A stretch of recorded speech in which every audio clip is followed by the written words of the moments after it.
Shalom, perkenalkan saya mahasiswa dari Universitas Kristen Indonesia Maluku. Nama saya Kristi Almindo Tusula, NPM 12155201220030. Saat ini saya akan menjelaskan materi tentang pengantar teknologi informasi dan komputer dari kalkulasi hingga komunikasi. Materi yang pertama yaitu pengantar teknologi informasi, yang kedua komputer dari kalkulasi hingga komunikasi. Di dalamnya terdapat pengertian komputer, manfaat komputer, hubungan komputer dengan teknologi informasi, informasi tanpa komputer, mesin proses informasi, klasifikasi atau pengelompokan komputer, revolusi komputer, dan revolusi internet. Yang pertama, pengantar teknologi informasi. Pengertian komputer. Komputer adalah serangkaian ataupun sekelompok mesin elektronik yang terdiri dari ribuan bahkan jutaan komponen yang dapat saling bekerja sama serta membentuk sebuah sistem kerja yang rapi dan teliti. Adapun yang lebih sederhana, dapat disimpulkan bahwa komputer adalah yang pertama alat elektronik, yang kedua dapat menerima input data, yang ketiga dapat mengelola data, yang keempat dapat memberikan informasi, yang kelima menggunakan suatu program yang tersimpan di memori komputer atau storage program, yang keenam dapat menyimpan program dari segala pengelolaan, yang ketujuh bekerja secara otomatis. Manfaat komputer terdiri dari beberapa bidang. Yang pertama, bidang pendidikan. Paket aplikasi dalam dunia pendidikan yang digunakan untuk membantu memudahkan dalam mempelajari matematika, bahasa Inggris, dan lain-lain. Dan dengan diadakannya internet memudahkan pembelajaran jarak jauh. Yang kedua, bidang industri. Kegunaan komputer di bidang industri sekarang ini telah meluas digunakan karena memungkinkan proses produksi di dalam industri lebih efisien dan lebih efektif. Dalam proses produksi, komputer dapat digunakan untuk pengawasan numerik atau pengawasan proses atau kontrol proses.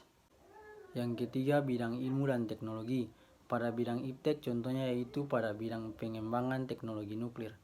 Pada ahli nuklir dapat membuat model reaktor nuklir pada layar komputer dan tidak lagi perlu membuat model sebenarnya. Yang keempat, bidang pemerintahan.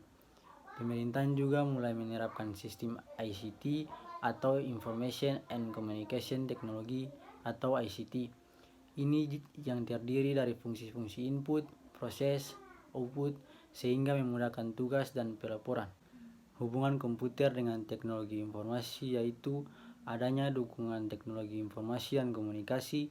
Informasi dalam bentuk apapun dan untuk berbagai kepentingan dapat disebarluaskan dengan mudah sehingga dapat dengan cepat mempengaruhi cara pandang dan gaya hidup budaya suatu bangsa. Semakin canggih dukungan teknologi, semakin besar pula arus informasi dapat dialirkan dengan jangkauan dan dampak global. Materi yang kedua yaitu tentang komputer dari kalkulasi hingga komunikasi. Mungkin sebagian besar masyarakat dalam era globalisasi mendengar kata hidup tanpa komputer pasti akan menjawab tidak bisa. Karena komputer sangat membantu dalam menyelesaikan tugas-tugas dan dengan adanya komputer sangat mudah untuk mencari informasi-informasi penting hanya dengan duduk berdiam di rumah. Contohnya saja, yang pertama tidak bisa menyusun dan menulis surat, proposal, laporan, dan lain-lain. Yang kedua tidak bisa menghitung dengan cepat dan otomatis. Yang ketiga tidak bisa mengedit foto sesuai dengan keinginan. Mesin proses informasi. Mesin proses informasi terdiri dari CPU. CPU adalah singkatan dari Central Processing Unit.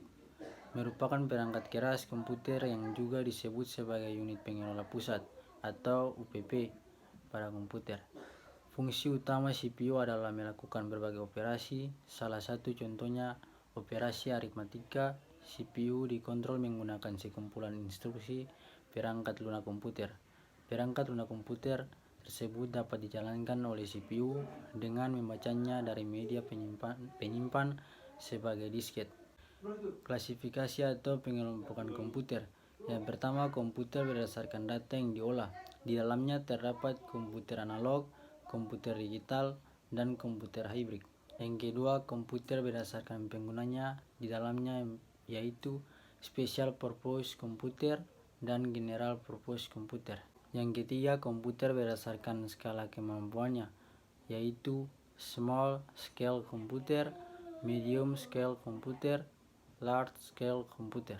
Klasifikasi komputer. Klasifikasi komputer terbagi atas 6, yaitu yang pertama microcontroller, yang kedua mikrokomputer, yang ketiga engineering workstation, yang keempat mini komputer, yang kelima mainframe, yang keenam superkomputer. Revolusi komputer, yaitu komputer generasi pertama, komputer generasi kedua, komputer generasi ketiga, komputer generasi keempat, dan komputer generasi kelima. Komputer generasi pertama dapat dikarakteristik dengan fakta bahwa industri operasi dibuat secara spesifik untuk suatu tugas tertentu. Setiap komputer memiliki program kode biner yang berbeda yang disebut bahasa mesin. Komputer generasi kedua, pada tahun 1948, penemuan transistor sangat mempengaruhi perkembangan komputer. Transistor menggantikan tube vakum di televisi, radio, dan komputer. Komputer generasi ketiga, Jack Kilby, seorang insinyur di Texas Instruments, mengembangkan sirkuit terintegrasi, integrated circuit atau IC, di tahun 1958. Komputer generasi keempat, setelah IC, tujuan pengembangan menjadi lebih jelas, mengecilkan ukuran sirkuit dan komponen-komponen elektrik. Komputer generasi kelima, komputer dapat menerima instruksi secara lisan dan maupun meniru alasan manusia menggunakan masukan visual. Kemampuan untuk menerjemahkan bahasa asing juga menjadi banyak kemajuan di bidang desain komputer dan teknologi. Revolusi internet.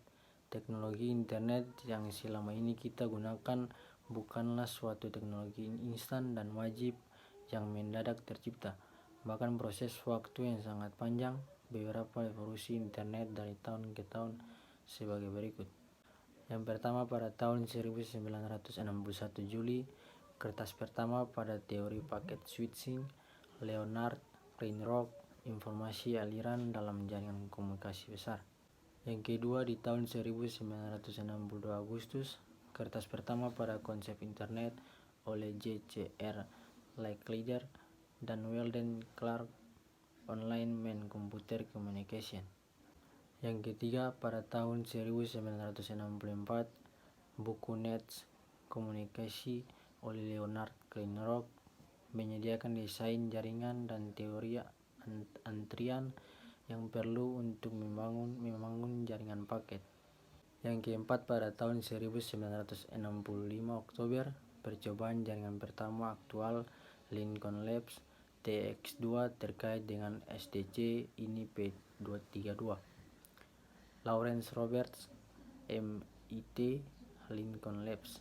Yang kelima, pada tahun 1969 April, Request for Comments atau RFC 1 host perangkat lunak rilis ditulis oleh Steve Cocker, meliputi host-to-host protokol, output pertama dari jaringan kelompok kerja atau NWG.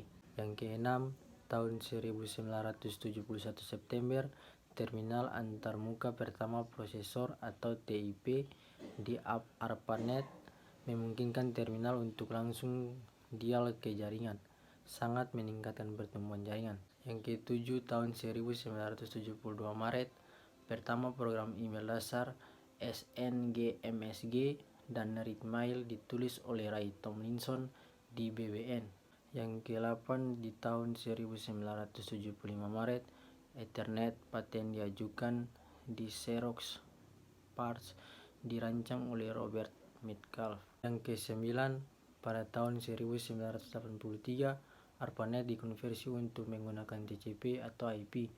DCA split minute off dari ARPANET meninggalkan 68 node pada ARPANET dan 45 pada MILNET, jaringan militer. Yang ke-10, pada tahun 1986, NSF Backbone NSFNet mengorganisir untuk menghubungkan 5 pusat superkomputer dan interkoneksi semua situs internet lainnya pada 56 KB. Yang ke-11, pada tahun 1977 Oktober, pertama TCP operasi di ARPANET, paket radionet, dan satnet atau jaringan satelit. Yang ke-12, pada tahun 1978 Maret, TCP membagi menjadi TCP dan IP oleh Finn Conserve, John Postel, dan Danny Cohen. Yang ke-13, pada tahun 2003 Juli, Caspain Networks memperkenalkan router aliran pertama di mana semua TCP atau IP harus dikelola untuk mengendalikan laju dan penundaan. Akhirnya mendapatkan kualitas sebenarnya dan layanan QoS menggunakan TCP atau IP IPv4.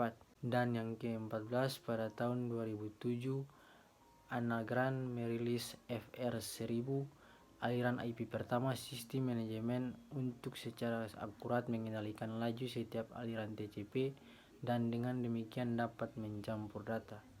Demikian penjelasan saya mengenai pengantar teknologi informasi dan komputer dari kalkulasi hingga komunikasi. Semoga dapat dimengerti. Sekian dan terima kasih.